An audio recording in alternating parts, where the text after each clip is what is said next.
In this video, I'm going to show you how to use the black and white group in the Publish tab of the Timesavers add-in. The black and white group is here to help you to quickly and easily change your content from color to black and white so that you can make a black and white version of your resource.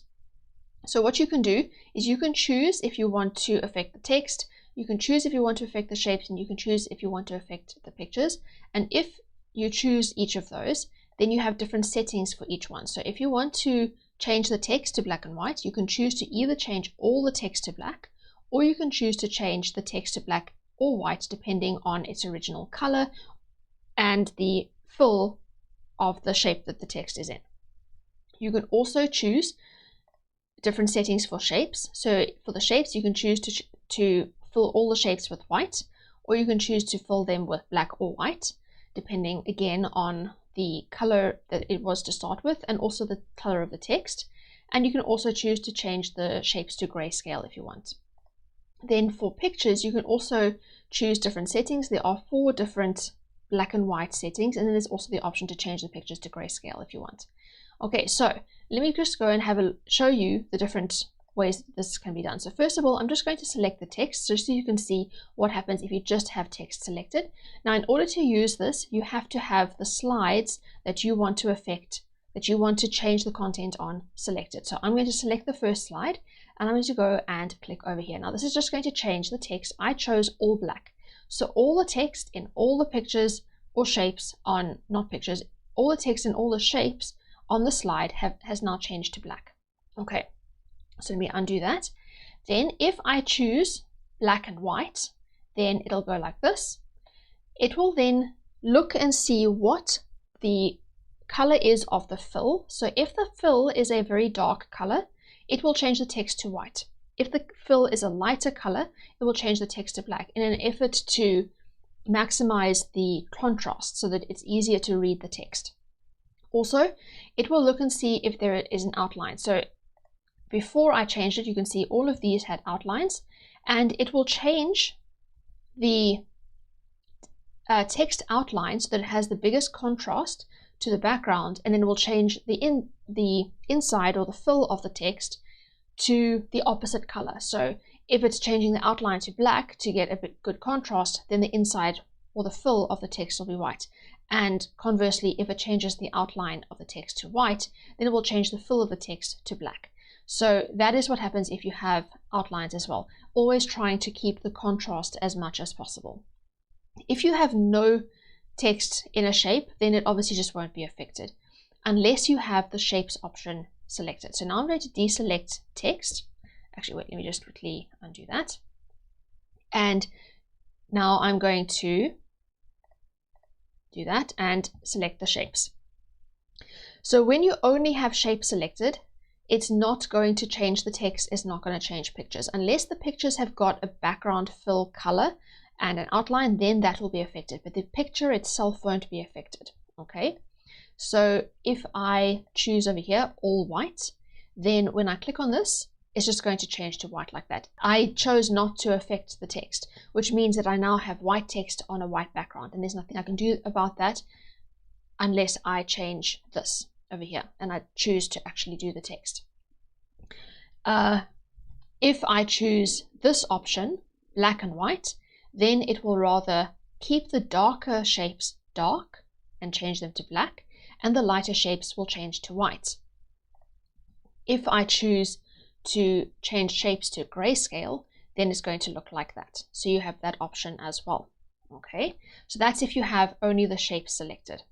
Then if you have only the pictures selected, like I said, you have different settings. Now, these different settings are better in different situations. This one is kind of better if you are working with lighter pictures and you need to have solid black outlines to use these two. Okay, this one will give you sometimes a little bit of a shading, whereas this one will give you a black line effect. Okay, so here, if I click on this one, it's going to turn my pictures on the slide to black and white when I change it over here. I haven't selected the slides. Let me just quickly select the slide over there and then click on that.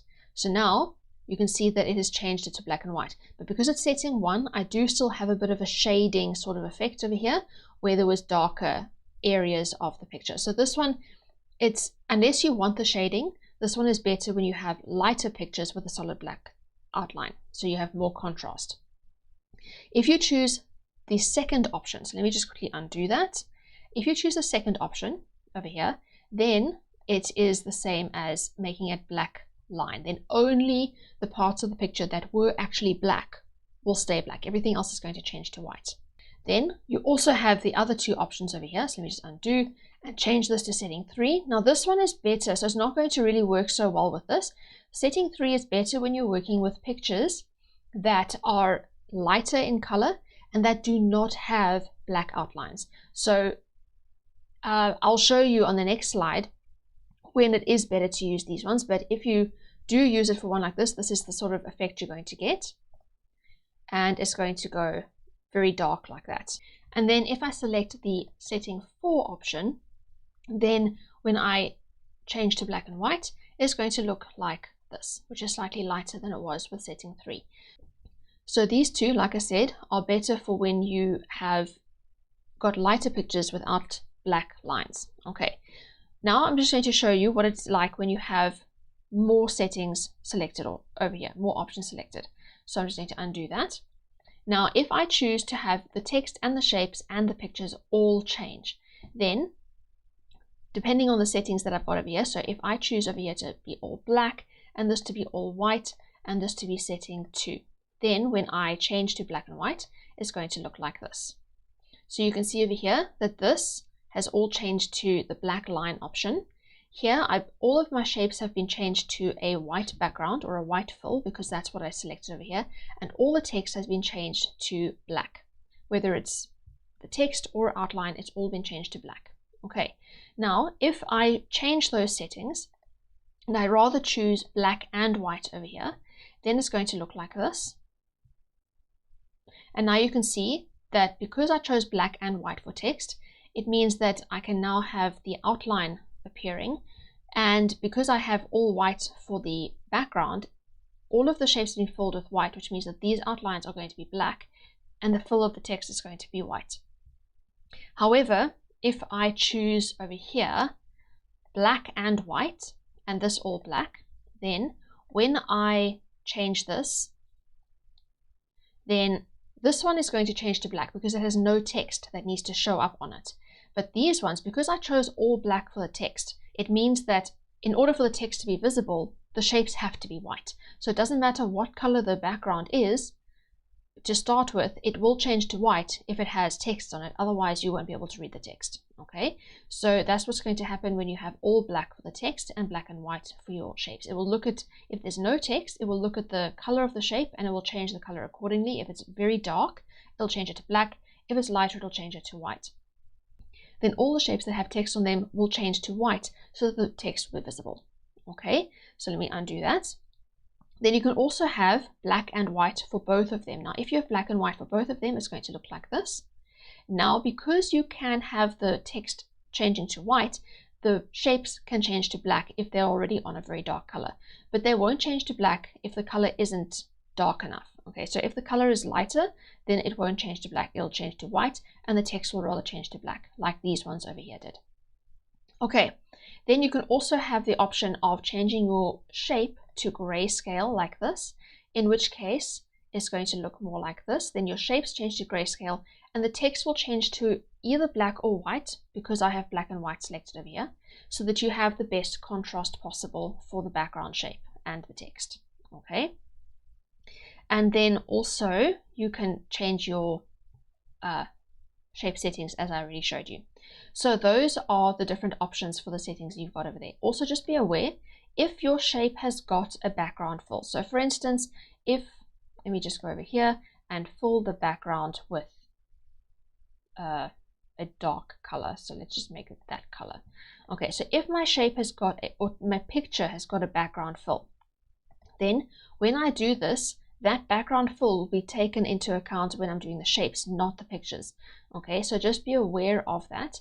So if I change this to black and white, it's going to end up doing that. So this is going to go gray because I had that. If I choose not to do pictures, that will still happen to the background because that is still considered shape, not picture. So just be aware of that. Okay. Then also, you have the ability to tag shapes if you do or don't want to affect them when you are changing content on your slides to black and white. So if you want to do everything except for 1 or 2 items on your slide, you don't want them to be affected when you change to black and white, then you can tag them, and you can choose over here what happens to the tagged shapes. This is going to decide which shapes on the slide are going to be affected. So if I choose untagged shapes, then what that means is that only the shapes that are not tagged will be affected. If I choose tagged shapes, that means that the shapes that are tagged are the only ones that will be affected when I change to black and white. So you can choose what happens to the tagged shapes. In this case, it's going to be untagged. So that means that the shapes that I just tagged now will not be affected when I change to black and white. Okay, so let me just go and show that to you. So if I do this over here, then I just tagged these 2 shapes. So they are not changing because I made that decision already. I didn't want to change those. That's why I tagged it. However, if I change this and I say I want only the tagged shapes to be affected, then only those 2 shapes that I tagged are the ones that are going to be affected when I change to black and white. So you can choose. If you have more shapes on your slide that you do want to change, then it makes sense to tag the ones you don't want to change and have this as untagged shapes. Or if you have more shapes that you don't want to change and you only want to change a few of the shapes to black and white, then it makes sense to tag the ones that you do want to change and have this as tagged shapes over here. So that option is there as well. Then I also want to show you for different types of pictures. So like I said, you get these different options over here. Okay, so if I change all of these using setting 1 and I click on here, it's going to change all of these pictures using the setting 1. But now you can see that the flowers have pretty much disappeared. Okay, now the reason they've disappeared is because they don't have black outlines. So there's not enough contrast. And as I said, on setting 1 and setting 2, they really work best when you have black outlines. Okay, then if I do undo that and I choose setting 2, it's going to be even more pronounced. I need to just select the slide again.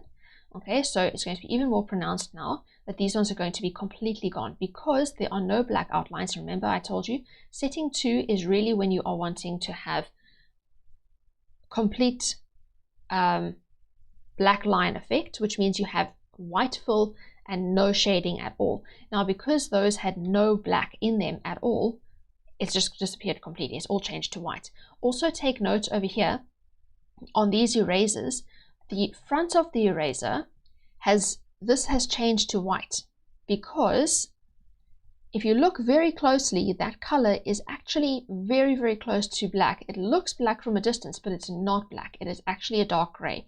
And that's why when I use setting 2 and I change to black and white, those are filled then with white instead because they're not actually black. Even though they look black, they're not actually black. So depending on the pictures that you're working with, you may want to go in and change them afterwards. So that I've given you these options over here as well, which I'm still going to show you. Okay, then let me just show you the other 2 options. You've got setting 3. So for setting 3, when you do it, it's going to look like this. So now you can see setting 3 is where you are working with lighter pictures that have no black outlines. So it works better for those. Okay, so over here you can see these ones have come out quite nicely. These ones are quite dark. Okay, so these are the ones that were lighter to start off with. Whereas if I change rather to setting 4, it's going to look like this. So here, this one is now better for the ones that were darker to start with, and they have changed to black and white. But again, if you look at these ones, they are really quite dark on these 2 settings. Okay, then you also have the option of changing to grayscale if you want to. So here's the grayscale option. And then it'll change all of the pictures to grayscale like that. So that's also there as an option for you. Once you have changed your pictures, if you're not happy with specific pictures, so say I choose setting 2, I want black line effect, and I go and change to black and white, but now these pictures have disappeared. They're still there. I mean, I can select them. They're still there. They haven't disappeared completely, but they've changed completely to white because there was no black in them to start with.